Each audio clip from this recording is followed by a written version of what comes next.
Java language सीखने की series में आज हम देख रहे हैं हमारा लेक्चर 31, जिसमें हम सीखेंगे स्ट्रिंग मेथड्स इन जावा। हमारे पिछले लेक्चर यानी लेक्चर 30 में हमने स्ट्रिंग क्लास पढ़ी थी। हमने समझा था स्ट्रिंग क्लास के क्या डिस्टिंक्टिव फीचर्स हैं बाकी और दूसरी क्लासेस से। आज हम देखते हैं स्ट्रिंग क्लास में कौन से मेथड्स हैं जो हमारे को बहुत काम आने वाले हैं। तो आइए स्टार्ट करते हैं। सबसे पहले हम बात करते हैं केस कन्वर्जन या वाले फंक्शंस के। एक है टू अपर केस, एक है टू लोअर केस। ये दोनों फंक्शन बेसिकली कर क्या रहे हैं, स्ट्रिंग को या तो अपर केस में कन्वर्ट कर रहे हैं या लोअर केस में कन्वर्ट कर रहे हैं। अब हम इनका प्रैक्टिकल भी करके देखेंगे। तो मैं यहाँ पर एक प्रोग्राम बनाना चाहूँगा। तो हम यहाँ एक एग्जाम्पल के थ्रू इन फंक्शंस को समझेंगे। सबसे पहले हम एक क्लास बना रहे हैं जिसका नाम रखते हैं एग्जाम्पल, और इस क्लास के अंदर एक बनाते हैं पब्लिक स्टैटिक वॉइड मेन। अब इसके अंदर मैं एक स्ट्रिंग वेरिएबल बनाता हूँ, string reference variable, let's say S1, और इसमें एक स्ट्रिंग असाइन करता हूँ। मैं न्यू लिखकर भी ऑब्जेक्ट बना सकता हूँ, जैसे मैंने लिखा न्यू स्ट्रिंग और computer. So computer is basically a string. S1 इस string को पॉइंट करेगा। अब मैं लिखता हूँ S1 dot to upper case. ठीक है, केस का C कैपिटल होगा। इसके बाद system dot out dot println, और S1 की वैल्यू प्रिंट करा देता हूँ। अच्छा, ये S1 की वैल्यू मैं पहले भी प्रिंट कराता हूँ। ठीक है, इनफैक्ट मैं इस स्ट्रिंग का C कैपिटल बना देता हूँ।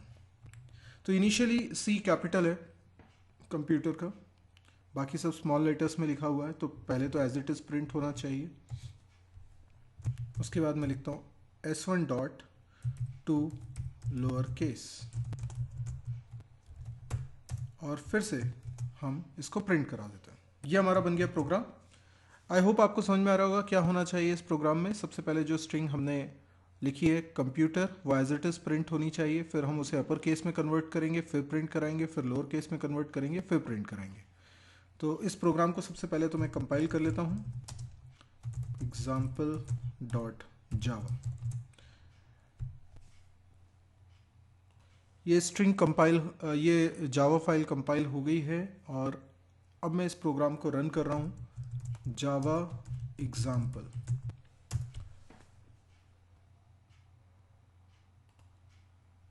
आप देख सकते हैं कि यहाँ पर तीनों ही string as it is print हुई हैं, यानी कोई चेंजेस इनके अंदर नहीं हुआ है। तो यहाँ पर मैं आपको ये बताना चाहता हूँ कि इस फंक्शन के कॉल करने से स्ट्रिंग में कोई परमानेंट चेंजेस नहीं होते। इसका मतलब स्ट्रिंग कंप्यूटर जैसी थी वैसी ही रहेगी। टू अपर केस उसे अपर केस में कन्वर्ट करके रिटर्न करेगा, यानी एक नई स्ट्रिंग बनाएगा जो इसके अपर केस में होगी और उसे रिटर्न करेगा। तो हम क्या करें, हम एक और ऑब्जेक्ट बनाते हैं स्ट्रिंग S2, और उसमें ये रिसीव कर लेते हैं S1 dot to upper case. ठीक है, इसी तरीके से यहाँ पर भी S2 के अंदर मैं ये ले लेता हूँ। यहाँ पर अब मैं S2 की वैल्यू प्रिंट कराऊंगा, और एक बार फिर हम कंपाइल करते हैं। ये मैंने किया कंपाइल, अब मैं कर रहा हूँ रन। अब देखिए, पहली बार में तो हमने S1 की वैल्यू प्रिंट कराई है, इसका मतलब पहली वाली string as it is print हो गई है। आप देख सकते हैं यहाँ पर S1।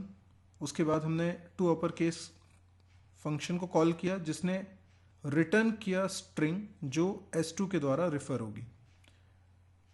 इसका मतलब S1 में S1 जिस स्ट्रिंग को पॉइंट कर रहा है उसमें कोई चेंजेस नहीं हुए, तो जो ओरिजिनल स्ट्रिंग थी उसको बिना चेंज किए उसकी एक रेप्लिका बनाई जो कि कैपिटल लेटर्स में थी, और वो स्ट्रिंग रिटर्न हुई जिसको S2 से रेफर कर रहे हैं, और जब हमने S2 की वैल्यू को प्रिंट कराया तो कैपिटल लेटर्स में कंप्यूटर प्रिंट हुआ। इसी तरीके से लोअर केस में जब प्रिंट कराया तो ये लोअर केस में कंप्यूटर दिखाई दे रहा है। तो आई थिंक ये दोनों फंक्शंस आपको समझ में आ गए होंगे। तो हमें ये समझ में आया कि इनसे कोई परमानेंट चेंजेस स्ट्रिंग में नहीं होता। आइए देखते हैं अब कुछ और दूसरे फंक्शंस। ये है इंडेक्स ऑफ फंक्शन। देखिए कई सारे वर्जन्स हैं, ओवरलोडेड वर्जन्स हैं इंडेक्स ऑफ के। इंडेक्स ऑफ इंडेक्स रिटर्न करेगा। जैसे इसी प्रोग्राम में मैं चेंजेस करता हूं। सबसे पहला वाला हम फंक्शन यूज करेंगे, तो मैं ये कोड हटा देता हूं। ठीक है, S1 अभी कंप्यूटर को पॉइंट कर रहा है, कंप्यूटर स्ट्रिंग को पॉइंट कर रहा है। मैं लिखता हूं S1 डॉट इंडेक्स ऑफ, कोई कैरेक्टर मुझे देना होगा, जैसे मैंने दे दिया M। ठीक है, इसका जो भी इंडेक्स होगा ये मुझे मिल जाएगा। तो उस इंडेक्स को मैं I में रख लेता हूँ और I की वैल्यू प्रिंट करा देता हूँ। इंडेक्स इज,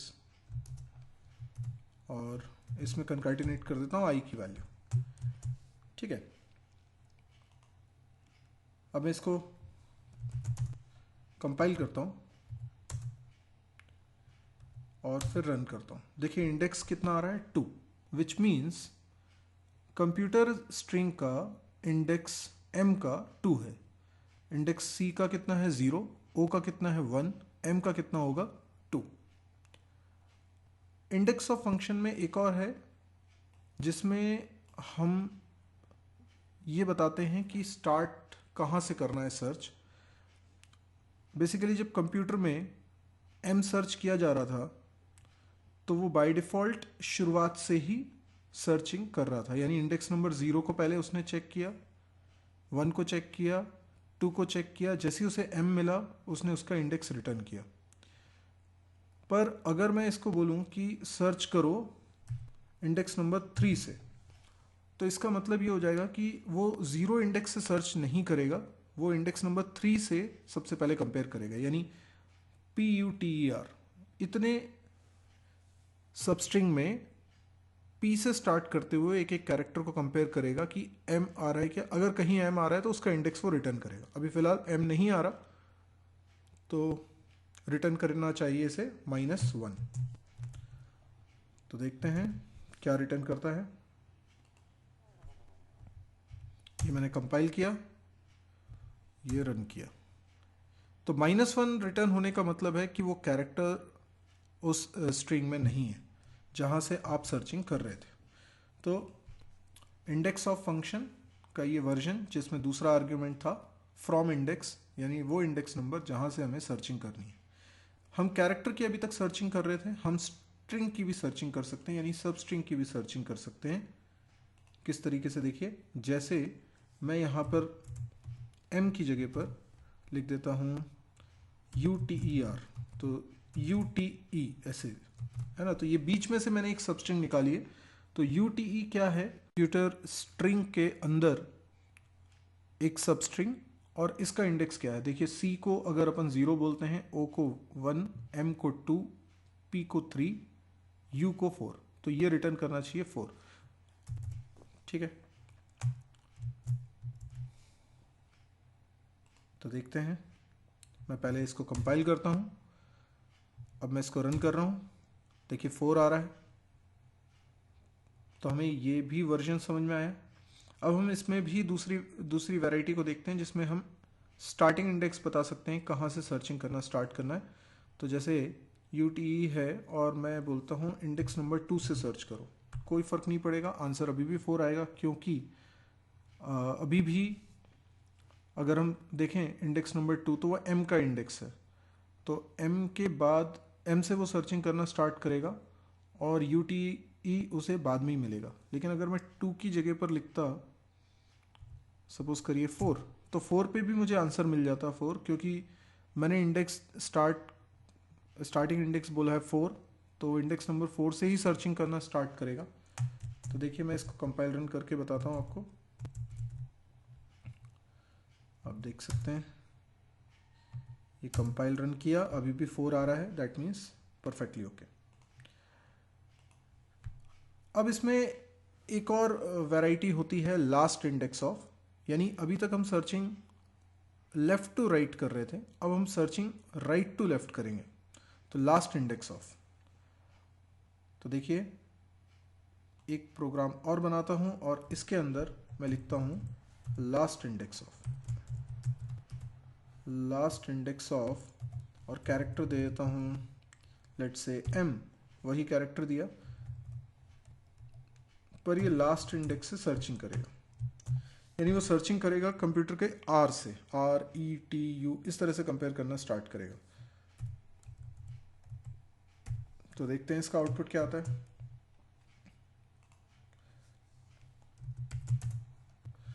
आउटपुट में तो कोई अंतर आना नहीं चाहिए क्योंकि इंडेक्स अभी भी 2 रहेगा। सिर्फ अंतर इस बात में आया है कि उसने सर्चिंग करना कहाँ से स्टार्ट किया है, लेफ्ट टू राइट या right to left. Right to left भी करेगा तो इंडेक्स नंबर 2 ही आएगा, क्योंकि इंडेक्स थोड़ी चेंज होता है। इंडेक्स तो पहले वाले कैरेक्टर का हमेशा 0 रहेगा, दूसरे वाले का हमेशा 1 रहेगा, तीसरे वाले का हमेशा 2 रहेगा, वाइज इस तरीके से बढ़ेगा। यहाँ पर आप बता सकते हैं किस इंडेक्स से आप सर्चिंग करना चाहते हैं। जैसे मैंने इंडेक्स नंबर 6 बता दिया, तो 6 से सर्चिंग स्टार्ट हो जाएगी। 0 1 2 3 4 5 6, 6 किसका इंडेक्स है, ई का, तो ई को देखेगा, देन टी को देखेगा, यू पी एम, तो आंसर तो तब भी 2 ही आएगा। तो इसको कंपाइल किया, इसको रन किया, देखिए आंसर अभी भी 2 है। अच्छा, इसी में एक वर्जन स्ट्रिंग के लिए भी है, तो अगर मैं यहाँ पर स्ट्रिंग दे दूँ, जैसे मैं स्ट्रिंग दे देता हूँ MP, अब इस स्ट्रिंग को हम सर्च करना स्टार्ट करते हैं लास्ट इंडेक्स से।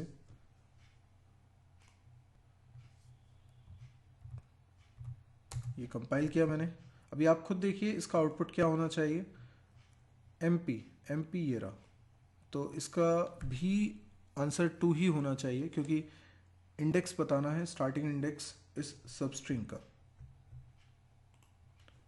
तो ये मैंने इसको रन किया, स्टार्टिंग इंडेक्स 2 है।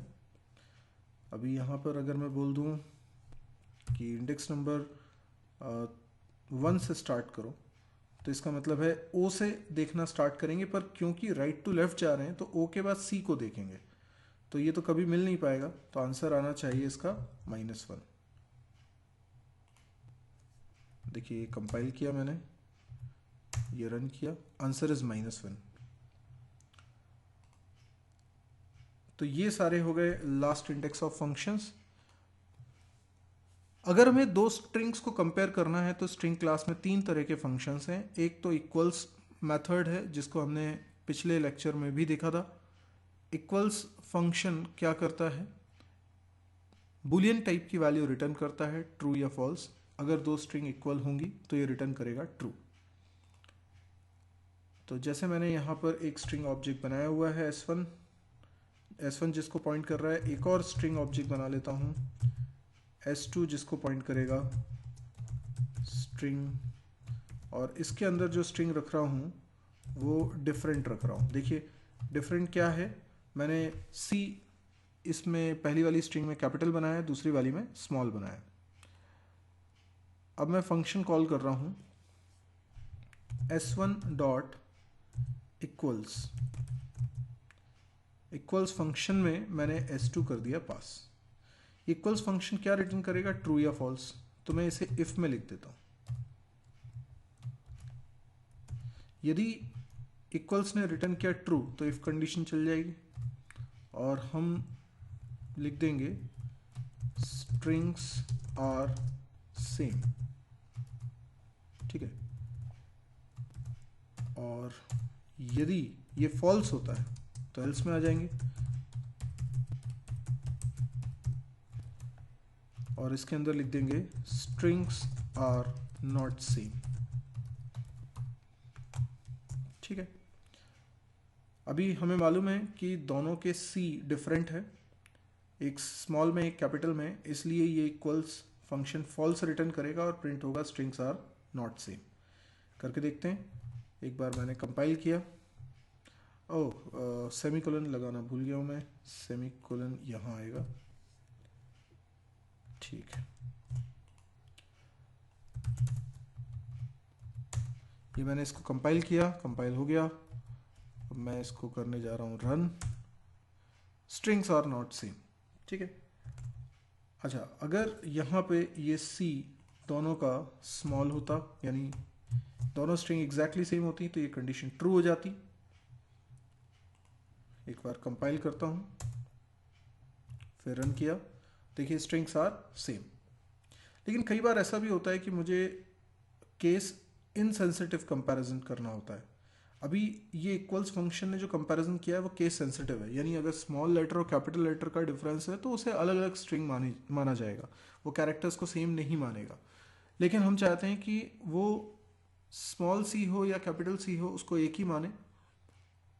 ऐसा कई जगह पे आपको ज़रूरी होगा। दो स्ट्रिंग्स को जब आप कंपेयर करा रहे होंगे तो आप ये भी कहना चाहते हैं कि अगर अपर केस या लोअर केस का अंतर हो तो उसे इग्नोर किया जाए।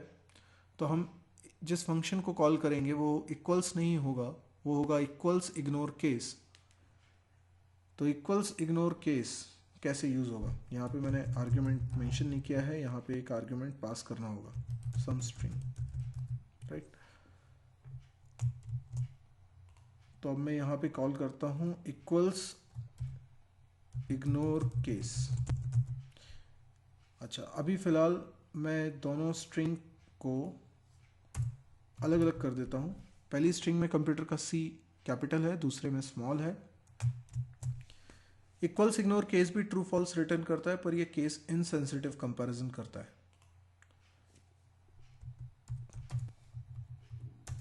ये मैंने कंपाइल किया और ये मैंने रन किया, देखिए strings are same, small C capital C का अंतर वो नहीं मान रहा। अब एक और फंक्शन है कंपेयर टू, ये बिल्कुल वैसा ही है। यदि आप सी लैंग्वेज में strcmp function, string comparison function से फैमिलियर हैं, बिल्कुल वैसा ही है। यानी क्या रिटर्न करता है, सबसे पहले करस्पॉन्डिंग मिसमैच कैरेक्टर का यूनिकोड डिफरेंस। तो अगर इसी एग्जांपल में देखें, कंपेयर टू फंक्शन अगर कॉल करते हैं तो क्या होगा। अब ये ट्रू फॉल्स नहीं रिटर्न करता है, इसलिए हम लिख रहे हैं s1 dot compare to s2।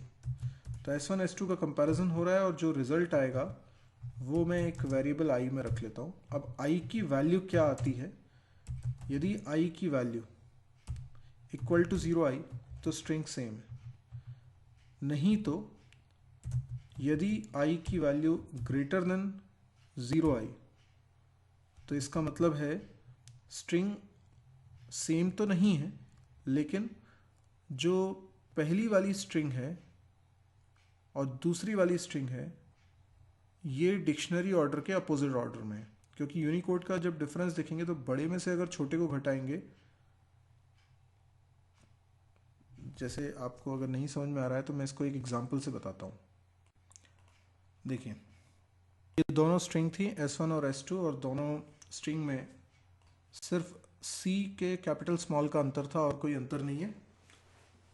जब इसको हम कंपेयर करेंगे तो c का इंडेक्स है 0, तो यही वो पहला कैरेक्टर है जो मिसमैच हो गया। कई बार ऐसा भी हो सकता है कि ये c सेम होता, o भी सेम होता, m जो है वो कैपिटल स्मॉल का फर्क होता। इसका मतलब सबसे पहला करस्पॉन्डिंग मिसमैच कैरेक्टर m है।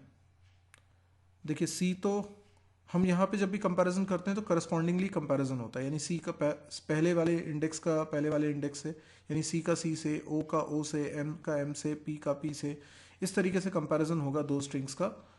लेकिन तब तक कंपैरिजन होगा जब तक कोई मिसमैच नहीं मिल जाता या पूरी स्ट्रिंग एग्जॉस्ट नहीं हो जाती।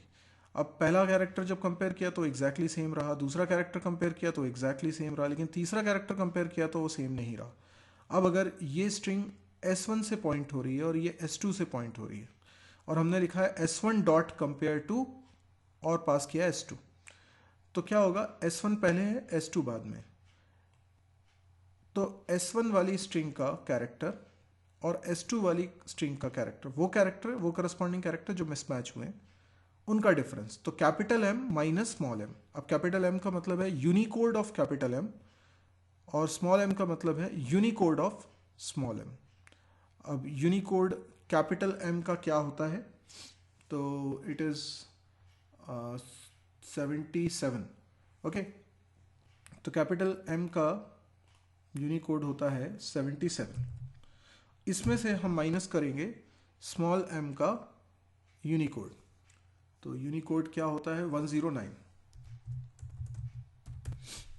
तो जब हम सब्ट्रैक्ट करेंगे तो ये छोटे में से बड़ा घट रहा है तो नेगेटिव रिजल्ट आएगा। अच्छा, अगर डिक्शनरी ऑर्डर देखें तो इनमें डिक्शनरी में पहले कौन आएगा, तो डिक्शनरी में यहाँ कैपिटल स्मॉल का तो खैर डिक्शनरी में अंतर होता नहीं है, लेकिन जैसे अगर स्मॉल m की जगह कोई दूसरा कैरेक्टर भी होता, तो अगर हम बड़े में से छोटे को घटा रहे हैं तो वो डिक्शनरी ऑर्डर के अपोजिट ऑर्डर है। छोटे में से बड़े को घटा रहे हैं तो डिक्शनरी ऑर्डर के सेम है। जैसे अगर मैं दो स्ट्रिंग बोलूँ अमर और अमित, तो अमर और अमित में डिक्शनरी में पहले कौन आएगा, जैसे मैंने लिखा अमर, ठीक है, और दूसरी स्ट्रिंग लेता हूँ अमित, तो दोनों स्ट्रिंग में आप मुझे बताइए डिक्शनरी में पहले कौन सी आएगी, डिक्शनरी में पहले आएगा अमर। तो अगर मैं इसमें कंपैरिजन करूँगा तो पहले दो कैरेक्टर तो करस्पॉन्डिंगली सेम निकल रहे हैं, पर तीसरा कैरेक्टर ए और अमित में आई है, तो ए माइनस आई करूँगा तो छोटे में से मैंने बड़े को घटाया होगा। ए का जो यूनिकोड होगा वो कम होगा, आई का यूनिकोड ज़्यादा होगा। तो ए में से अगर आई को घटाऊंगा तो रिजल्ट ऑब्वियसली छोटे में से बड़े को घटाया तो नेगेटिव आएगा। तो नेगेटिव रिजल्ट का मतलब ही ये डिक्शनरी ऑर्डर में है, और पॉजिटिव रिजल्ट का मतलब ये डिक्शनरी ऑर्डर के अपोजिट ऑर्डर में। तो अगर पॉजिटिव रिजल्ट आया है तो मैं कहूँगा opposite to dictionary order, opposite to dictionary order, ठीक है। और इसके अलावा जो केस बचता है वो क्या है, डिक्शनरी ऑर्डर में, है ना। डिफरेंट तो वो है ही, पर वो डिक्शनरी ऑर्डर में,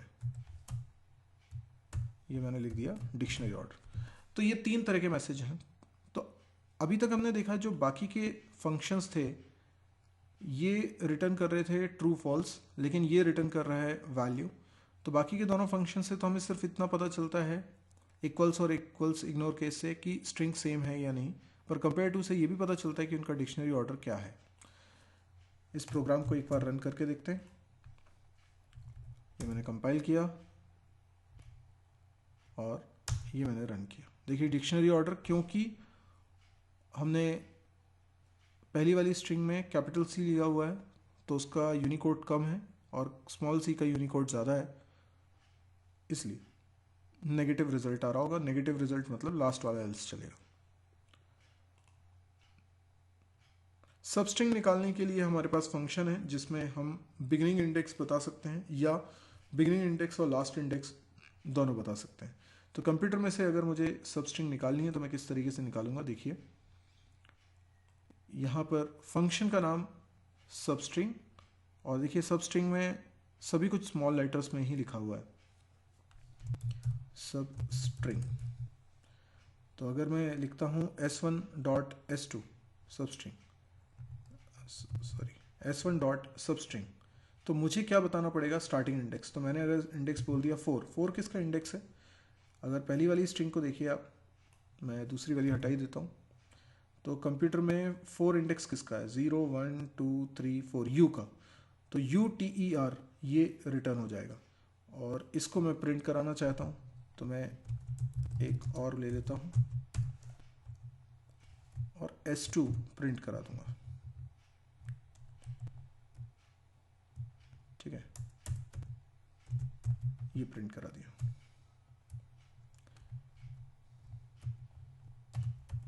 ठीक, अब इस प्रोग्राम को रन करके देखते हैं। UTER आना चाहिए,